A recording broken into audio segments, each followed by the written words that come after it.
Alors, ce que l'on va essayer de démontrer là, c'est comment on fait pour résoudre des équations du type f de x égale 0, lorsque f de x, c'est ax au carré plus bx plus c. Donc là, on a une fonction polynôme du second degré. Donc ici, on a un trinôme du second degré avec a différent de 0. On va avoir besoin de pas mal de choses, mais je vais rappeler aussi, la première chose, c'est quand on a fait la démonstration de la forme canonique, on était passé par f de x égale a facteur de x moins b sur 2a, ça c'est alpha, au carré, plus moins b au carré, plus 4ac sur 4a. On avait démontré que moins b au carré plus 4ac, tout ça sur 4a, n'est rien d'autre que l'image de alpha, c'est-à-dire moins b sur 2a. Donc ça c'est bêta, ceci c'est alpha. Alors, donc comment je vais faire pour résoudre cette équation-là? C'est-à-dire l'équation ax au carré plus bx plus c égale 0. Je vais remplacer ax au carré plus bx plus c par la forme canonique. Donc je peux remplacer par, donc ça, cette équation-là, elle est équivalente à a facteur de x moins b sur 2a, tout ça au carré, plus moins b au carré plus 4ac, tout ça sur 4a. Je vais rappeler, avant toute chose, quelques petits points. Quand on a une équation du type grand X au carré égale k, avec k un nombre réel, il y a 3 cas à distinguer. Donc k strictement inférieur à 0, pas de solution. Si k égale 0, alors finalement il n'y a qu'une seule solution, c'est grand X égale 0. Et si k est strictement supérieur à 0, il y a deux solutions. Donc soit grand X qui vaut racine carrée de k, ou grand X vaut moins racine carrée de k. Ça, c'est un rappel. Donc là, premier rappel. Ça, c'est le premier point que je rappelle. Le deuxième point que je rappelle, c'est cette chose-là. Le deuxième point, c'est la valeur absolue. Donc là, quand on a la racine carrée de a au carré, bah ça, c'est la valeur absolue de a. C'est quoi la valeur absolue du nombre? C'est soit deux choses. Si a est positif, alors la valeur absolue de a, bah, c'est a. Si a est strictement positif, supérieur même ou égal. Parce que si le nombre est nul, sa valeur absolue c'est 0. Maintenant, la valeur absolue de a va être moins a si a est strictement négatif par contre.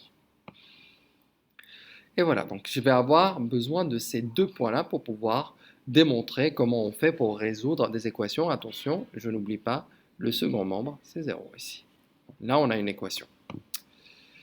Alors, donc, comment je fais pour résoudre? Donc, je vais commencer par soustraire. Donc, c'est-à-dire, je vais rajouter l'opposé de ce terme-là, de bêta, des deux côtés. Donc, ça va me faire à gauche a facteur de x moins b sur 2a au carré égale l'opposé de moins b carré plus 4ac sur 4a, ça va être b au carré moins 4ac. Donc je change les signes là. Et ça sur 4a. D'accord? Ça, c'est une équation équivalente. Alors, ça m'arrangerait de devoir avoir juste un carré à gauche. D'accord? Donc là, je vais diviser des deux côtés par a. Donc si je divise par a des deux côtés, donc là, je vais diviser par a, je me débarrasse du coefficient ici. Par contre, il va falloir diviser par a à droite, donc je vais le rajouter au dénominateur.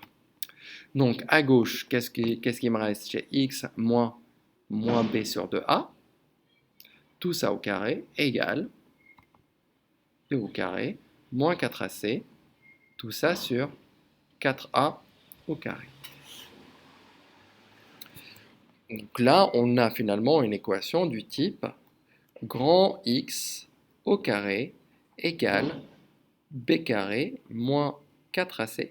Quoique là, c'est un terme un peu long. Donc ce que je vais faire, je vais remplacer. Donc là, j'ai pris alpha pour un terme, bêta pour un deuxième terme. Donc là, je vais prendre delta pour dire b au carré moins 4ac.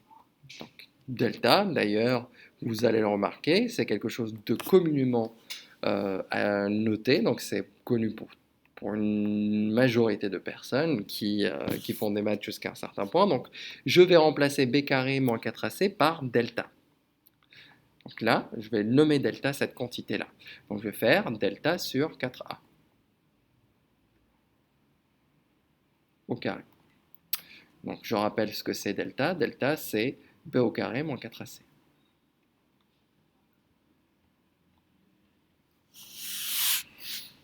Donc finalement, on a cette équation-là. Donc il y a différents cas possibles. Donc on va regarder ce nombre-là. Delta sur 4a au carré, donc il va falloir que je vois son signe. Donc là, c'est k. Donc d'accord, donc k vaut ça. Donc quand on regarde le premier rappel, on a grand X au carré égale k. Donc là, il va falloir faire 3k. Donc si cette chose-là, là, delta sur 4a au carré est strictement inférieur à 0, alors il n'y a pas de solution. Au cas réel. Il n'y a pas de solution. Mais quand est-ce que delta sur 4a au carré est strictement inférieur à 0? C'est quand delta est strictement supérieur à 0. Pourquoi? Parce que delta sur 4a au carré est du signe de delta.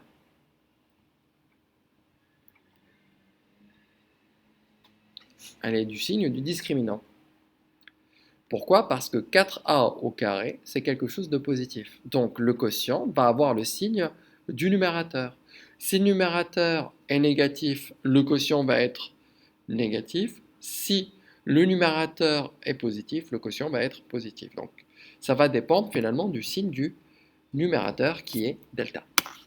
Regardons maintenant ça. Donc ça veut dire que si delta est strictement plus petit que 0, il n'y a pas de solution.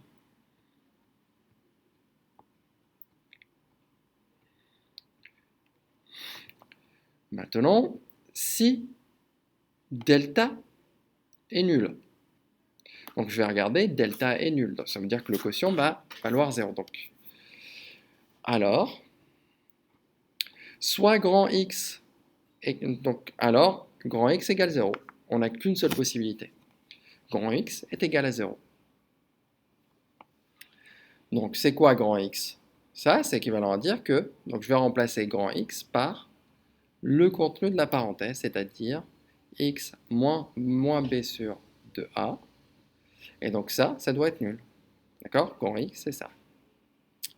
Ça admet comme solution moins b sur 2a.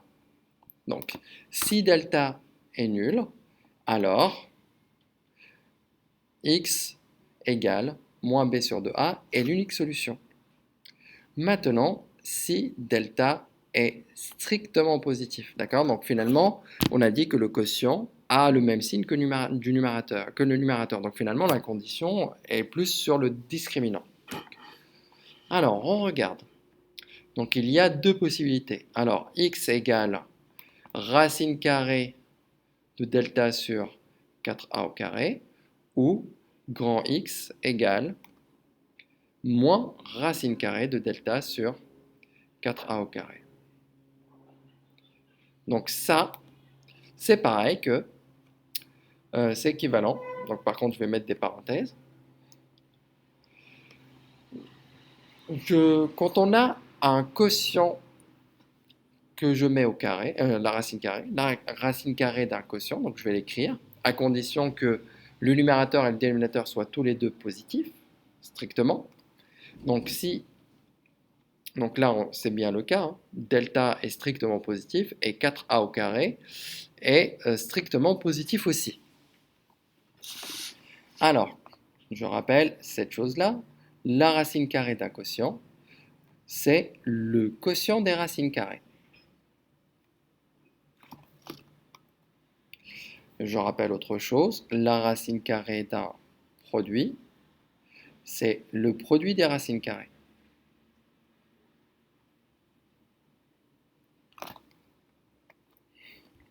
Donc, x égale racine de delta sur...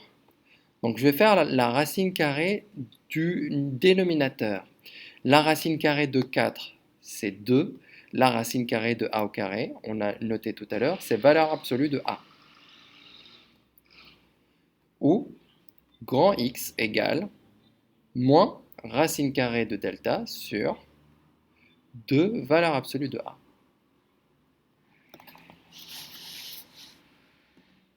Après, on verra, par rapport au signe de a, il va falloir qu'on regarde cela. Donc là, je vais remplacer grand X par ce qu'elle représente. Grand X, c'est X moins B sur 2A. Donc finalement, c'est X moins B sur 2A égale racine carrée de delta sur 2 valeurs absolues de A, ou X moins B sur 2A égale moins racine de delta sur 2 valeurs absolues de A. C'est pareil que X égale à racine de delta sur 2 valeurs absolues de A plus moins B sur 2A, ou X égale moins racine de delta sur valeur absolue de A multiplié par 2 plus moins B sur 2A. Ce qui me gêne là, c'est la valeur absolue. Donc là, qu'est-ce qui se passe si A est positif, si A est négatif? On regarde. Donc je vais prendre du vert. Si A est strictement positif, de toute façon je sais que A ne peut pas être nul. Si A est strictement positif, alors, donc finalement je vais remplacer là par A, donc il y a deux solutions, x égale racine de delta sur 2A plus moins B sur 2A, finalement c'est moins B plus racine de delta sur 2A, je peux garder le dénominateur commun, c'est le même, d'accord? Ça, c'est la première solution. La deuxième solution, c'est la même chose, sauf que là, je vais avoir un moins racine carrée de delta, puisque là, la valeur absolue de A, ça va être A sur 2A. Ce qui va changer quand A est strictement négatif, ben, pas grand-chose à vrai dire, c'est que je vais changer le signe là, mais finalement x1 devient x2 et ainsi de suite. Donc on regarde ici, si A est strictement négatif, donc valeur absolue de A, c'est moins A. Donc là, soit x1 égale, donc là je vais 1 et 2, donc je vais faire racine de delta sur moins, d'ailleurs moins racine de delta, parce que ici je dois changer le signe, donc je vais avoir un signe moins, je vais le mettre en haut sur 2A, d'accord, plus moins B sur 2A, ce qui me donne moins B moins racine carrée de delta sur 2A, et x2, d'accord, on aura moins, donc avec le moins qui vient de la valeur absolue, là, donc là, je l'écris, donc là, je vais avoir moins delta, donc moins 2A, donc ce qui va faire que cela va s'éliminer, ça va être quelque chose de positif, donc, plus moins B sur 2A, ce qui va me donner moins B plus racine carrée de delta, tout ça sur 2A. Et voilà, finalement, on trouve les mêmes solutions. Donc finalement, le signe de A n'intervient pas, ne change pas. C'est juste pour préciser ça. Le signe de A ne va pas changer les valeurs. Ça sera les mêmes valeurs, sauf que, voilà, donc on peut les retrouver. Vous voyez, x1 pour le premier, c'est x2 pour le deuxième, et ainsi de suite. Et réciproquement. C'est juste ça. Et donc, on a bien les racines. Comment on trouve les racines? Donc, on résume. Donc, on se retrouve avec la chose suivante. Quand on a un trinôme du second degré du type ax au carré plus bx plus c égale 0, donc il y a trois cas. Si delta est strictement négatif, pas de solution.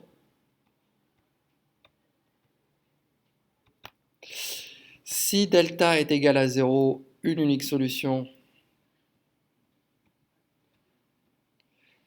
qu'on va appeler x0 par exemple, et ça va être moins b sur 2a. Donc là, je rappelle que a est non nul. Et si delta est strictement positif, deux solutions. x1, c'est, après, peu importe l'ordre, hein, moins b plus racine carrée de delta sur 2a. Et x2, c'est moins b moins racine carrée de delta sur 2a. Et voilà. Donc, et là, on vient de le démontrer.